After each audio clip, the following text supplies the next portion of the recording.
ආයිබෝවන් සුබ දවසක් ඔයාලා හැමෝටම. මම අද හත් මාළුවක් හදනවා. හත් මාළුවක් කිව්වට ඉතින් මේකේ තියෙන්නේ ಜಾති 6යි. මං අද මේ හත් මාළුව හදන්න පාවිච්චි කරන්නේ අල, බතල, කැරට්, ග්‍රීන් පීස්, සුකිනි, මෑකරල් වගේ දේවල්. ඉතින් මට වෙනසකටත් එක්ක තමයි අද මේ හත් මාළුව හදන්න හිතුනේ. හැබැයි ඉතින් මම ගමේ කෙල්ලෙක්නේ. පොඩි කාලේ කාලා තියෙන හත් මාළුවේ රස නම් ජීවිතේ කවදාකවත් අමතක වෙන්නේ නැහැ.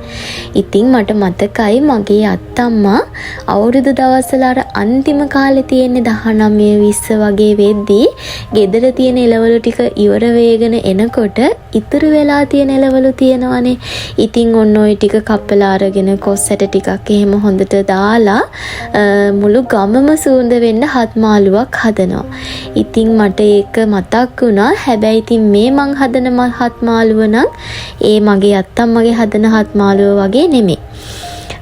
කොහොම හරි මං අද හත් මාළුවකුත් හදලා හාල් මැස්සෝ ටිකක් තෙල් දාලා කංකුම් කොළ මැල්ලුමක් හදාගන්න තමයි හදන්නේ. කෑම ටික හදන ගමන් මට හිතුණා තිත්ත උනත් පොඩි ඇත්ත කතාවක් කියන්න. කොහොම වුණත් ඉතින් ඇත්ත ටිකක් බොරුවට වඩා අමිහිරි කියලා අපි හැමෝම දන්නවනේ. ඔයාලට හම්බ වෙලා තියෙනවද සමහර මිනිස්සු ඉන්නවා අපිත් එක්ක තවත් කෙනෙක්ගේ නරක දේවල් අඩුපාඩු ගැන ගොඩාක් රස කර කතා කරනවා. ඒ මනුස්සයව ගොඩාක් විවේචනය කරනවා.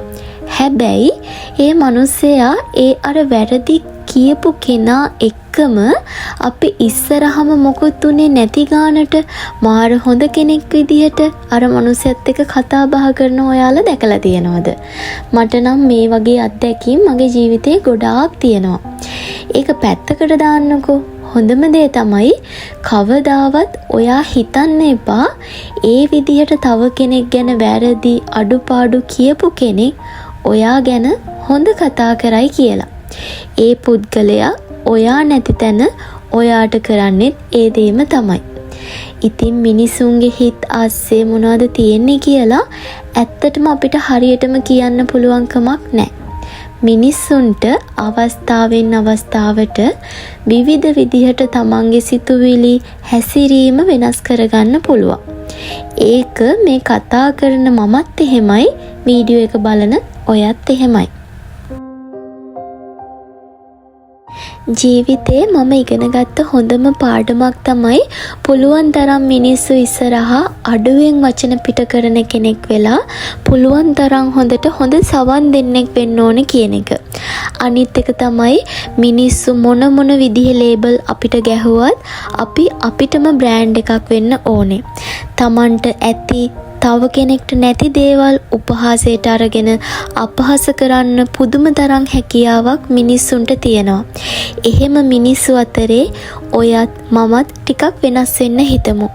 තව කෙනෙක්ට තියෙන දේවල්වත් තව කෙනෙක්ට නැති දේවල්වත් හොයා ඉන්නවට වඩා මේ ඉක්මනින් ගෙවලා යන කාලයේදී අදට වඩා හෙට එකම එක අඩියක් හරි ආධ්‍යාත්මිකව හරි භෞතිකව හරි ඉස්සරහින් ඉන්න අපි වෙනුවෙන් දෙයක් කරමු.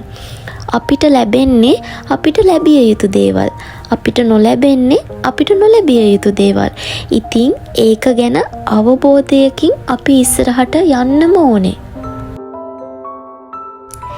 ජීවිතේ එකම එක අඩියක් හරි ඔයා ඉස්සරහට යද්දී ගොඩාක් දේවල් කියන්න මිනිස්සු ඕනවටත් වඩා මඟ බලාගෙන ඉන්නවා. හැබැයි එකම එක දෙයක් මතක තියාගන්න. ඒ හොඳ විදිහට නෙමෙයි.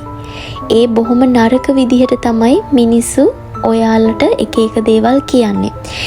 මිනිස්සු කැමති එයාලට වඩා පහළ මට්ටමක ඔයාව ඉන්නවා දකින්න. අපි එයාලට වඩා ඉස්සරහට යන එකට හරි එයාලගේ මට්ටමට එන එකට හරි ගොඩක් අපි වටා ඉන්න මිනිස්සු කැමති නැහැ. මේක තමයි තිත්ත උනත් මේ ලෝකේ තියෙන ඇත්ත. මට පොඩි කතාවක් මතක් වුණා. ඔන්න ගැරන්ඩියකුයි කනා මැදිරියකුයි හිටියලු. ඉතින් මේ ගැරන්ඩියා කිව්වලු මට උඹේ කන්න දෙයක් නැහැ. ඒ කියන්නේ මේ ගැරන්ඩියා කනා මැදිරියට කිව්වලු මට උඹේ කන්න දෙයක් නම් නැහැ. හැබැයි මට උඹ දිලිසෙන එක තමයි බලාගෙන ඉන්න බැරි කියලා. මිනිස්සුත් මෙහෙම තමයි. අපෙන් ගන්න දෙයක් නැති වුණත් එයාලට අපේ ගමන බලාගෙන ඉන්න බෑ. මෙහෙම තමයි ගොඩාක් තැන්වලදී සිද්ධ වෙන්නේ. මිනිස්සු ගොඩක් වෙලාවට කරන්නේ වචනයකින් හරි තව මිනිසෙකුට සැනසීමක් වෙනවට වඩා වචනයකින් හරි ඒ මිනිස්යාගේ හිත බිඳුවටම වටලා දාන එක. ඒ මිනිසයා කොච්චර හොඳට හිටියත් ඒ මිනිස්යාගේ අතීත සිදුවීමක් හරි මතක් කරලා අර මිනිස්යාගේ තියෙන හිතේ සැනසීම වටලා බිඳලා දාන්න පුළුවන් නම් මිනිසු අන්න ඒ දේවලුත් කරන තරමටම කුහක වෙනවා.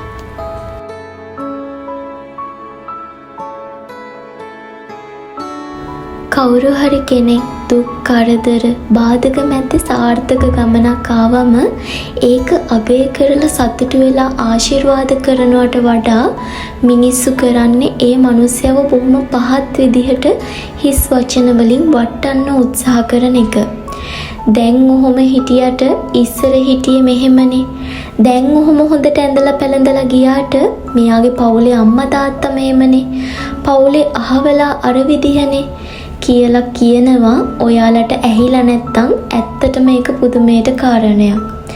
පෞද්ගලිකව මට මේ වගේ අත්දැකීම් ඕන තරම් තියෙනවා. හැබැයි ඒ මම අහපු වචනවලට ඇහුම්කන් දීලා එතන නතර වෙලා ඒවට තැවි හිටියානම් මේ විදිහට වීඩියෝ එකකින් ඔයාලට අද කතා කරන්න මම කියලා කෙනෙක් නැති වෙනවා. මම මගේ ජීවිතේ ගොඩාක් ප්‍රශ්න වලට මුහුණ දීලා තියෙනවා. මල්ල හොරපු පාරක් දිගේ ආපු ගමනක් නෙමෙයි මට තියෙන්නේ.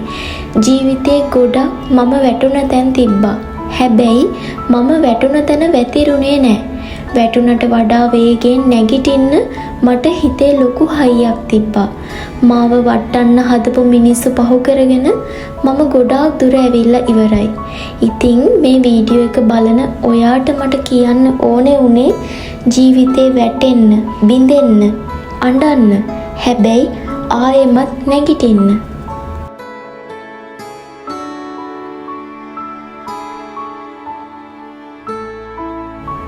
ගඟක් වුණත් ලස්සන වංගු වංගු ගලනකොට කියලා අපි අහලා තියෙනවා.